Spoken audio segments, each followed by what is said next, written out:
Bonjour à tous et bienvenue sur Calypso Medium. Aujourd'hui, je voulais parler rapidement avec vous d'un sujet qui me touche personnellement. Le sujet en question, c'est être médium. Beaucoup de gens rêvent d'avoir des facultés paranormales, de pouvoir connecter les défunts, de pouvoir voir les autres mondes, de pouvoir, voilà, faire plein de choses. Mais concrètement, est-ce que ces gens sont prêts à vivre comme un médium? Et attention, je dis médium, mais ça vaut si vous êtes, voyant, guérisseur, sorcier et cetera. Peu importe. À partir du moment où vous avez des facultés, différentes d'un être lambda, vous avez forcément une vie différente. Et ça, je pense que certaines personnes ne l'ont pas pris en compte. Alors forcément, notre quotidien est impacté par nos facultés. Maintenant, moi, je vais parler de ce qui me concerne et de ce que je connais, je ne me permettrai pas de parler pour les autres, mais j'aimerais quand même, recadrer quelques petites choses. Primo, vous voulez développer vos capacités, OK, pas de problème. Est-ce que vous vous êtes déjà demandé comment serait la vie avec ces capacités ouvertes? Beaucoup semblent oublier que l'astral, l'au-delà, peu importe comment vous l'appelez, c'est loin d'être le monde des bisounours. Il faut toujours être aux aguets, il faut toujours se méfier, il faut toujours être en train de penser à ah oui, mais peut-être que en fait, c'est super compliqué en fait.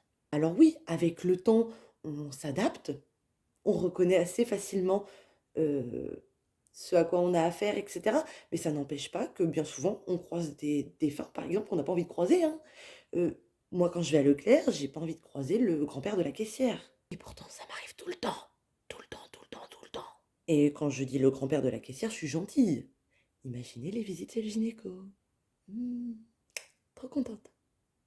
Faut aussi savoir qu'être médium, c'est se remettre en question de manière perpétuelle.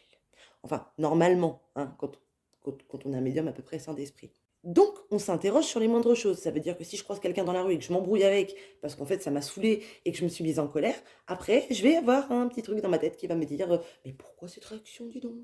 Mais pourquoi ça t'a mis en colère comme ça? Aurait pas un petit truc à guérir?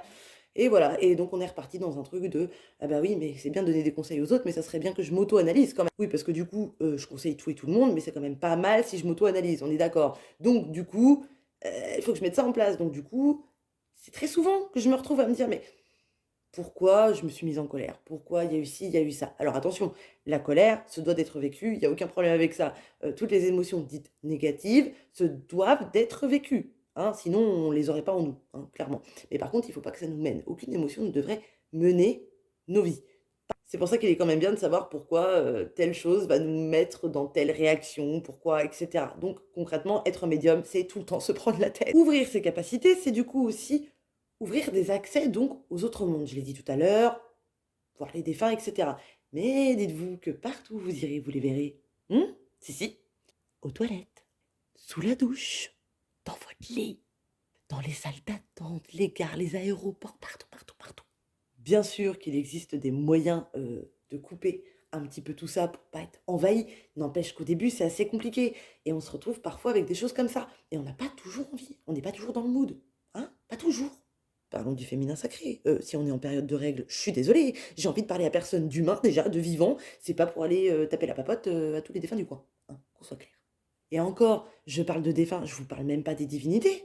Hé hé! Quand on fait de la sorcellerie, de la magie et cetera, ou qu'on connecte très, très haut les choses, on parle avec des divinités. C'est encore plus compliqué. Parce que eux, on peut moyen bien les envoyer chier quand même, hein, parce qu'ils sont quand même vachement plus puissants que nous.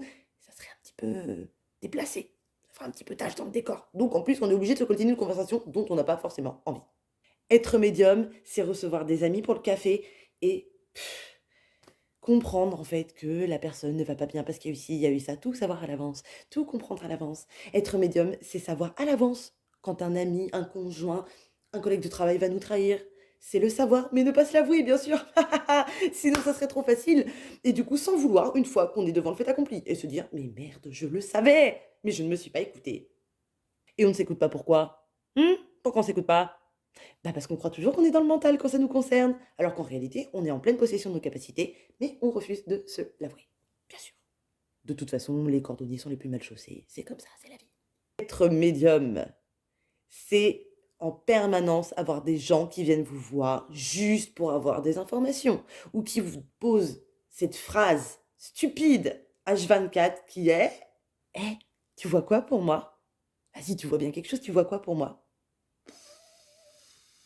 «Ouais, bah, je vois que tu me pètes les couilles, en fait. Mais il paraît que ça fait pas bien de le dire. Alors du coup, je vais pas le dire, mais je le pense fort.»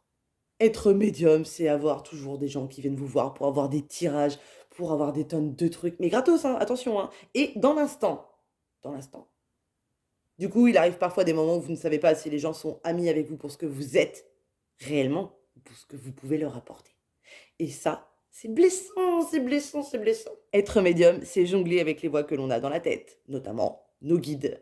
Heu, Ça veut dire qu'on peut être dans une soirée tranquillement et d'un coup avoir un guide qui nous envoie une chanson de merde dans la tête, juste pour nous faire comprendre quelque chose. Oui, OK, le principe est sympathique, n'empêche que sur le coup, quand tu es à l'apéro, tranquillou avec ton Monaco, tu as pas tellement envie d'avoir ton guide qui arrive avec une chanson pourrave dans la tête. Être médium, c'est avoir des infos sur des gens dont on se fout. C'est par exemple ou même l'information, on s'en fout, tout court.